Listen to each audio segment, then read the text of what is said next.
Hello পাখি প্রেমিক বন্ধুরা, সবাই কেমন আছো? আশা করি ভালো আছো। তো আজ আমি অনেক সকালবেলা উঠে ভোরবেলা, তখন অনেক ভোর, অন্ধকার চারিদিকে, তখন উঠে ছাদে গেলাম আমার পাখির ঘরে।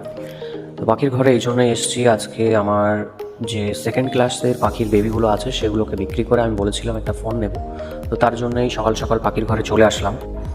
তারপর সমস্ত পাখিগুলোকে খেতে দিলাম। পাখিরা দেখতে পাচ্ছ, সমস্ত পাখিগুলো এখানে সবাই খাচ্ছে এখন।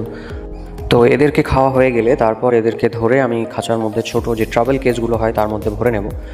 খাতে দিয়েছি এই কারণে, খাইয়ে যদি হাটে নিয়ে যাওয়া হয়, কারণ অনেক দূরে যাবে এক স্থান থেকে অন্য স্থানে, তো সেখানে গেলে তারা অসুস্থ হতে পারে, ঝিমিয়ে থাকতে পারে, তখন পাখির দাম পাওয়া যায় না অনেক সময়। সেই কারণে খাইয়ে নিয়ে গেলে পাখিগুলো অ্যাক্টিভ থাকে। সেই জন্যেই আমি যখনই বার্ড বাইরে নিয়ে যাই বিক্রি করতে, তখনই তাদেরকে খাইয়ে তারপরে নিয়ে যাই। অলরেডি আমি কিছু পাখি তাদেরকে প্যাক করে নিয়েছি আগের দিন, কারণ একসাথে এতগুলো পাখি, প্রায় 34-35 জোড়া মতো পাখি প্যাকেট করা অনেকটাই সময়ের ব্যাপার। সেই জন্য প্রথমেই আমি কিছু পাখি প্যাকেট করে নিয়েছি, সেগুলোকে ট্রাভেল কেজে তাদেরকেও খেতে দিয়েছি, তারাও খাচ্ছে। পাখিদের খাওয়া দাওয়াও কিন্তু দেখতে খুবই ভালো লাগে। পাখিরা নিজেদের মধ্যে খাওয়া দাওয়া করছে, ঝগড়া করছে, সেসব দেখতেও অনেকটা ভালো লাগে। তো খেতে দিয়ে আমি অপেক্ষা করছিলাম তারা কত সুন্দরভাবে খাচ্ছে সেটা দেখার জন্য।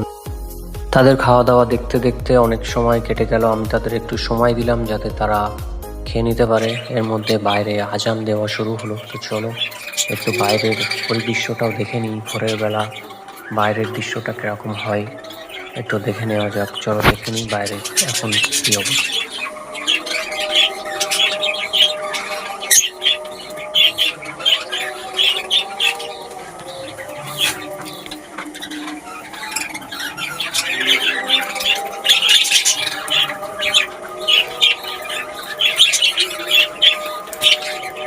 এর মধ্যে আমি আমার সমস্ত পাখিগুলোকে নিচে নিয়ে এলাম প্যাকেট করার জন্য। অলরেডি কিছুটা ব্যাগ করা আছে, আর এগুলো এক্ষুনি প্যাকেট করলাম, মানে ছোটো কেজে ভরলাম। তো এগুলোকে প্যাকেট করতে হবে।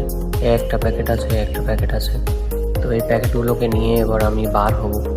চলো বার হয়ে যাই তাহলে। অনেকটাই রাস্তা পার করে চলে আসলাম, এবার নামার পালা।